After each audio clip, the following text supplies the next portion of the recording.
ఏదైనా ఒక బ్యాంక్ వెళ్ళి నాకు ఒక 50 లక్షల లోన్ కావాలని ఒక్కసారి మీ బ్యాంక్ అని అడగండి.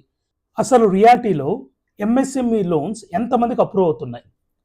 ఈ సోషల్ మీడియా ఓపెన్ చేస్తే చాలు స్టార్ట్అప్ ఫౌండర్స్కి, బిజినెస్ పర్సన్స్కి చాలామంది ఫినాన్షియల్ ఇన్ఫ్లుయెన్సర్స్, తర్వాత గవర్నమెంట్ ఎంఎస్ఎంఈ లోన్స్ ఉన్నాయి, సిజిటి ఎంఎస్ఈ లోన్స్ ఉన్నాయి, 1 కోటి ఫ్రీగా ఇస్తాం, 2 కోట్లు ఫ్రీగా ఇస్తాం, మీరు జస్ట్ ప్రాజెక్ట్ రిపోర్ట్ ఉంటే చాలు అని చెప్పేసి చాలామంది ఓదర కొడుతుంటారు.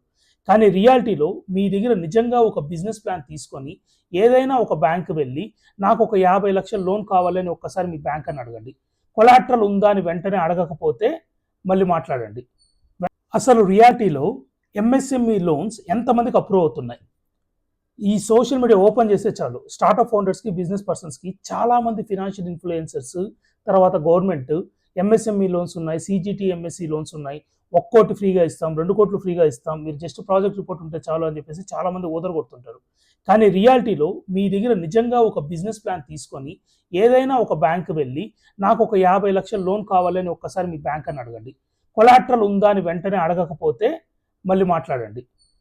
లాస్ట్కి 10 lakhs ఇవ్వడానికి కూడా బ్యాంకర్స్ దగ్గర అప్రూవల్ ఉండట్లేదు. ఇప్పుడు బ్యాంక్ మేనేజర్స్ బాగా తెలిసిన వాళ్ళకో లేకపోతే ఎవరైనా రికమెండెడ్ పర్సన్స్ మాత్రమే 10 lakhs వరకు కూడా ఎంఎస్ఎంఈలో వస్తుంది. అది కూడా మ్యానుఫ్యాక్చరింగ్ అండ్ ట్రేడింగ్ కన్సర్న్స్కి. సర్వీస్ సెక్టార్లో ఉన్న వాళ్ళకి, లేకపోతే స్టార్ట్అప్ ఫౌండర్స్కి, సాఫ్ట్వేర్ డెవలప్మెంట్ చేసే వాళ్ళకో, లేకపోతే ఇంకెక్కడైనా ఫౌండర్స్కో ఎంఎస్ఎంఈ లోన్స్ రావడం అనేది చాలా అంటే చాలా కష్టం.